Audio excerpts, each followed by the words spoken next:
नमस्कार साथियों। ओम सच्ची Janvani the truth speaks channel पर आपका स्वागत है। चैनल को सब्सक्राइब कर लें, हमारी मदद होगी और आपका 1 सेकंड खर्च होगा। आप सभी साथियों से निवेदन है कि वीडियो को शेयर, लाइक, कमेंट करें। शेयर करने से सभी रिटायरी साथी मोटिवेट, मोबिलाइज होते हैं, उन तक जाती है वीडियो। साथियों, जैसा कि आपको पता ही है और आप देख ही रहे हैं कि किस प्रकार से हम जीत के मुहाने पे आकर खड़े हो गए हैं ग्रेजुएटी रिकैलकुलेशन केस में, और बैंक ने और गवर्नमेंट ने इस पर कोई ध्यान नहीं दिया। यूनियंस जो हैं, चाहे रिटायर यूनियंस हों चाहे वर्किंग यूनियन हैं, उन्होंने इसको कोई सपोर्ट नहीं किया। हम इंडिविजुअली इसको लड़ते रहे, हमारे दूसरे साथी लड़ते रहे। एएलसी में केस लगाए, डीएलसी में केस लगाए, फिर हाई कोर्ट में गवर्नमेंट इनके खिलाफ गई। कुछ लोगों को 50% पेमेंट भी हो गया है, एक आध को 100% पेमेंट हो चुका है। इसमें मिस्टर शिवानंद जी हैं, उनको शायद हुआ है, सेंट्रल बैंक के ही हैं शायद वो, और 50% तो बहुत लोगों को पेमेंट हुआ है। उन्होंने बैंक गारंटी दे करके और डीएलसी से वो 50% पेमेंट ले लिया है, जो जमा कराना पड़ता है हाई कोर्ट में जाने के लिए बैंक्स को। तो एक तो ये है। दूसरी बात ये है कि अब क्योंकि पहले डीए के संबंध में मध्यांचल ग्रामीण बैंक का फैसला आता हाई कोर्ट से, और बैंक के अतिरिक्त 2 केस 26 दिन के ऊपर भी हैं सुप्रीम कोर्ट के, जो हमने सर्कुलेट किए हैं तमाम साथियों को ग्रुप्स में। और अब ये जो लड़ाई है हमारी 26 दिन वाली और ये 45 दिन वाली और डीए की और स्पेशल अलाउंस की, ये इसको लग रहा है कि ये अब पूर्ण हो जाएगी। और हाई कोर्ट के बाद, जिसमें एक सीजेआई भी हैं मैडम, नैनीताल हाई कोर्ट की डबल बेंच की, तो उनके डिसीजन के बाद बहुत इतना नहीं रहता उसमें, सिर्फ आगे केयरफुली से हैंडल करना है सुप्रीम कोर्ट में।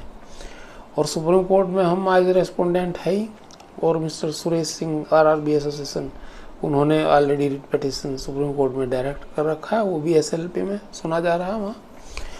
तो सुप्रीम कोर्ट की लड़ाई अगर हम जीत जाते हैं, और स्पेशल अलाउंस में भी हम रेस्पोंडेंट हैं, वो भी उन्होंने एक काउंटर रिट हमारे खिलाफ दायर कर रखा है। मेरा नंबर 17 है उसमें, और ग्रेजुएटी रिकैलकुलेशन में भी मेरा नंबर 17 है। तो वो उसमें क्या होता है, हमारे एडवोकेट कैसे डील करते हैं, कैसे करते हैं, हम तो चाहते हैं कि यही एडवोकेट हो जाएं। अब हमारे साथियों से हम डिस्कशन में लगे हुए हैं, अगर यही एडवोकेट हैं, रिटायर हो जाएंगे, रिटायर्ड जज सुप्रीम इलाहाबाद हाई कोर्ट के मिस्टर वीसी गुप्ता, तो बहुत इसमें हेल्प मिलेगी, क्योंकि इन्होंने सारा केस स्टडी कर रखा है, इन्हें पता है हर चीज़ का। इन्होंने काउंटर आर्गूमेंट्स लिखे हैं, रिटर्न आर्गूमेंट्स इन्होंने उसमें दिए हैं। हालांकि नैनीताल हाई कोर्ट में इन्होंने ऑनलाइन प्लीडिंग ही की थी, और प्लीडिंग के लिए वहाँ उन्होंने अलग दूसरा एडवोकेट रखा था।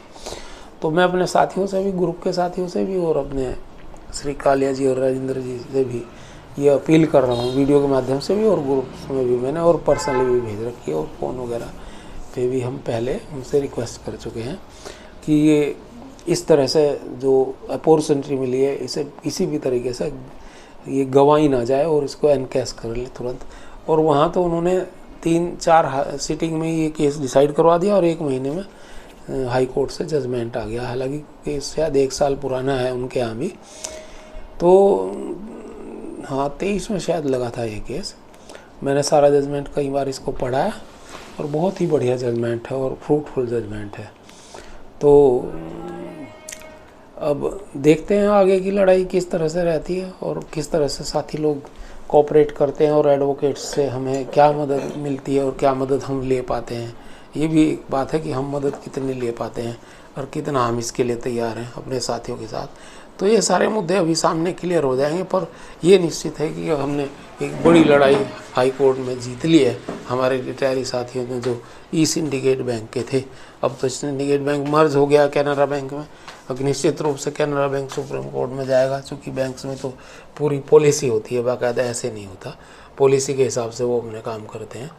ऐसा नहीं कि भी कहीं चले गए कहीं नहीं चले गए। अगर पॉलिसी ये बनेगी कि नो दे दो 15 को, तो ये दे ही देंगे, कहीं दूसरे लोग भी ना करें। और अगर सुप्रीम कोर्ट में केस आएगा तो ऐसा भी हो सकता है, हालांकि ये इन 15 आदमियों के लिए होगा, पर ऐसा भी हो सकता है ये यूनिवर्सल जजमेंट बन जाए। पर वो तो सुप्रीम कोर्ट के ऊपर है, सुप्रीम कोर्ट डिसीजन क्या लेती है नहीं लेती है वो आगे की कहानी है, उसे हम अभी बयान नहीं कर सकते। We can't describe it in simple words. ये जो भी आगे होगा वो आगे पता लग जाएगा आप सभी लोगों को। नमस्कार साथियों, भारत माता की जय, वंदे मातरम।